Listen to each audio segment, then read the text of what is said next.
6 waktu Indonesia Tengah. Inilah Radio Republik Indonesia Bau-Bau dengan Warta Kepton, berita seputar Kepulauan Buton.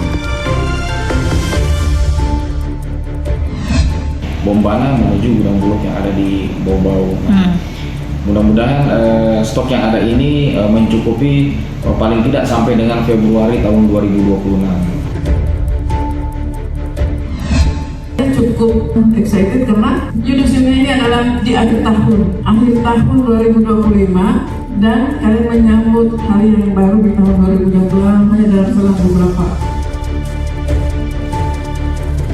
Selamat pagi dari kawasan Limbowolio, kami sampaikan pokok-pokok berita. Jelang Natal dan Tahun Baru, Bulog Bau-Bau pastikan stok beras dan minyak aman, bahkan mencukupi kebutuhan warga hingga Februari 2026 mendatang. FKM Unidayan kukuhkan 23 calon sarjana kesehatan masyarakat.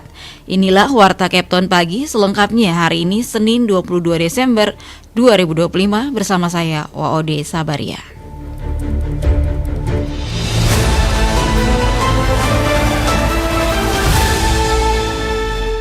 Saudara, kita awali berita yang pertama. Jelang Natal dan Tahun Baru, Bulog Bau-Bau pastikan stok beras dan minyak aman, bahkan mencukupi kebutuhan warga hingga Februari 2026 mendatang.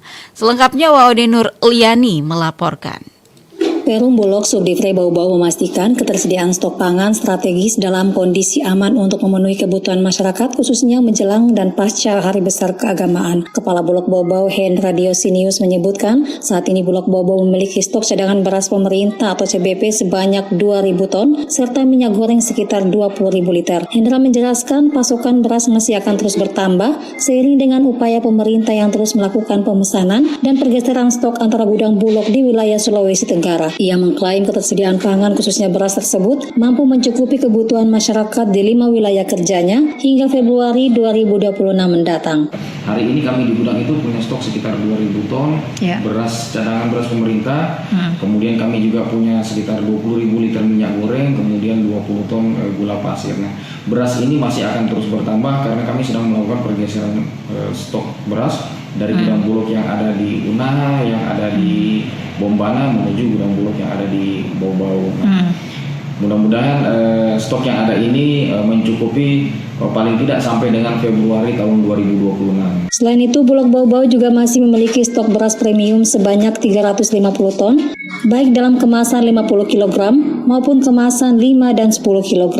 Untuk komoditas minyak goreng dan gula pasir, Hendra memastikan stok masih akan bertambah melalui pergeseran pasokan dari sejumlah gudang Bulog di wilayah Sulawesi Tenggara. Dalam waktu dekat, Bulog Bau-Bau akan menerima tambahan pasokan berupa 1 kontainer minyak goreng dengan total volume sekitar 20.000 liter serta gula pasir sebanyak 10 ton. Seluruh komoditas tersebut akan disalurkan untuk menjaga ketersediaan dan keterjangkauan harga di pasaran. Hendra juga menegaskan harga komoditas pangan yang dijual Bulog Bau-Bau berada di bawah harga eceran tertinggi atau HET yang telah ditetapkan pemerintah. Untuk beras premium, harga jual berada di bawah HET 14.900 per kilogram, minyak goreng 14.500 per liter, dan gula pasir Rp17.000 per kilogram.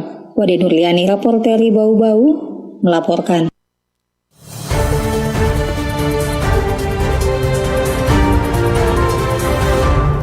Kita ke berita berikutnya. Kejaksaan Negeri atau Kejari Buton ini menetapkan seseorang perempuan berinisial SJ alias J sebagai tersangka dugaan tindak pidana korupsi pada kegiatan operasional program kependudukan, keluarga berencana, dan pembangunan keluarga atau KKBPK lini lapangan di Dinas Pengendalian Penduduk dan Keluarga Berencana atau PPKB Kabupaten Buton Tengah tahun anggaran 2020.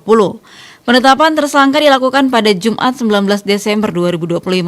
Selain SJ, Kejari Buton sebelumnya juga telah menetapkan ex-bendahara Inspektorat Kabupaten Buton sebagai tersangka dalam perkara berbeda. Kepala Kejaksaan Negeri Buton Gunawan Wisnu Murdianto melalui Kepala Seksi Perdata dan Tata Usaha Negara atau Kasidatun yang juga pelaksana harian Kepala Seksi Intelijen Muhammad Akbar mengatakan tersangka SJ saat itu menjabat sebagai Bendahara Pengeluaran Dinas PPKB Kabupaten Buton Tengah. Tersangka diduga menyalahgunakan pengelolaan anggaran kegiatan KKBPK yang dilaksanakan di 7 kecamatan atau balai. Total anggaran kegiatan KKBPK tahun anggaran 2020 tercatat sebesar 2,14 miliar rupiah. Dengan realisasi pencairan mencapai 1,85 miliar rupiah yang bersumber dari dana transfer pusat dan sisa lebih perhitungan anggaran atau silpa tahun sebelumnya. Penyidik juga menemukan sejumlah penyimpangan dalam pelaksanaan kegiatan, antara lain kelebihan pembayaran kegiatan yang tidak dilaksanakan, ketidaksesuaian antara realisasi dan laporan pertanggungjawaban, serta penyaluran dana kepada sejumlah pihak yang kemudian ditarik kembali dan dikuasai oleh tersangka. Adapun kegiatan yang diduga bermasalah meliputi operasional Balai Penyuluhan KB, distribusi alat dan obat kontrasepsi, integrasi program KKBPK di Kampung KB, pembinaan program oleh kader, serta dukungan komunikasi, informasi, dan edukasi dan manajemen.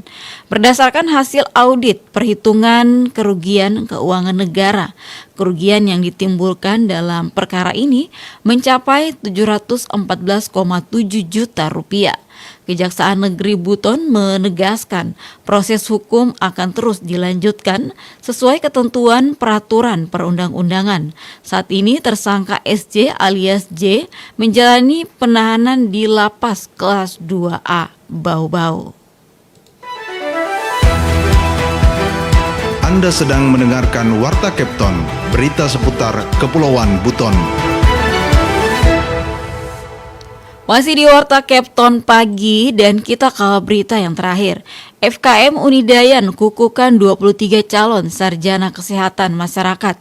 Diharapkan menjadi generasi penerus di bidang kesehatan masyarakat yang memiliki keunggulan terutama dalam pencegahan penyakit serta penanganan masalah kesehatan masyarakat pesisir dan kepulauan. Selengkapnya dilaporkan Hairul Mulku. Selamat dan sukses sekali lagi kepada seluruh peserta yudisium. Saudara telah berhasil dengan baik. Fakultas Kesehatan Masyarakat FKM Universitas Dayan Iksanuddin Unidayan Bau-Bau kembali mengukuhkan sarjana kesehatan masyarakat bagi mahasiswa yang telah menyelesaikan masa studi pada program studi kesehatan masyarakat pada Minggu 21 Desember 2025. Pengukuhan tersebut ditandai dengan acara yudisium dan ramatama sarjana ke-26 periode 2 tahun 2025 yang diikuti sebanyak 23 calon wisudawan. Wakil Rektor Bidang Keuangan dan Sumber Daya Manusia Universitas Dayan Iksanuddin Zamrud menyampaikan bahwa yudisium merupakan proses akademik terakhir yang menandai penilaian menyeluruh atas perjalanan studi mahasiswa sekaligus pengesahan sebagai sarjana. Ia berharap ilmu yang diperoleh selama menempuh pendidikan dapat diterapkan secara optimal di tengah masyarakat serta menjadi bekal menghadapi kehidupan profesional ke depan. Saya cukup excited karena yudisiumnya ini adalah di akhir tahun 2025. Dan kalian menyambut hari yang baru di tahun 2020 hanya dalam selang beberapa hari saja. Hari ini yudisium, minggu depan wisuda, minggu depannya lagi kita sudah menyambut hari yang baru. Jadi luar biasa, semoga masa depan kalian memang secerah menyambut tahun baru 2020. Kata-kata hari saya hari ini, apapun tantangannya, seberat apapun itu, pulanglah sebagai seorang sarjana. Sementara itu, Dekan Fakultas Kesehatan Masyarakat Universitas Dayan Iksanuddin, Dr. Rinita Andriani mengatakan pengukuhan sarjana merupakan bentuk tanggung jawab fakultas kepada yayasan, universitas, bangsa dan negara dalam menyiapkan sumber daya manusia yang berkualitas, khususnya di bidang kesehatan. Menurutnya, FKM Unidayan hadir untuk menyiapkan generasi penerus di bidang kesehatan masyarakat yang memiliki keunggulan terutama dalam pencegahan penyakit serta penanganan masalah kesehatan masyarakat pesisir dan kepulauan. Telah banyak upaya yang dilakukan bersama dalam mempersiapkan lulusan FKM yang berkualitas dan dapat diterima di dunia kerja. Salah satunya melalui pembaruan dan penyesuaian kurikulum untuk menjawab tantangan ilmu kesehatan masyarakat saat ini, serta komitmen meningkatkan kualitas Tridharma perguruan tinggi. Saya mengucapkan selamat dan sukses sekali lagi kepada seluruh peserta yudisium. Saudara telah berhasil dengan baik dalam menyelesaikan studi di FKM Unidayat.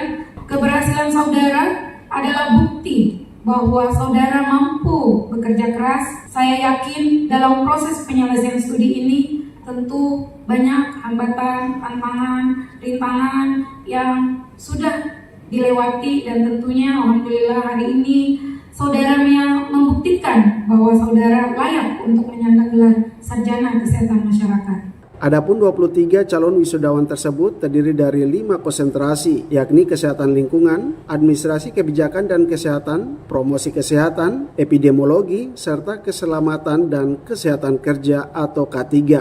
Dari Kota Bau-Bau, Herul Mulku melaporkan.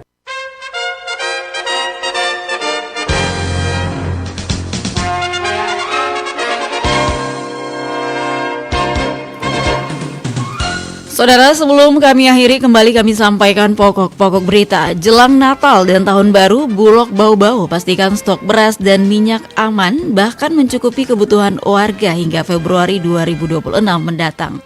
FKM Unidayat kukuhkan 23 calon sarjana kesehatan masyarakat. Demikian Warta Kepton Pagi, saya Odi Sabaria terus mengudara untuk Indonesia.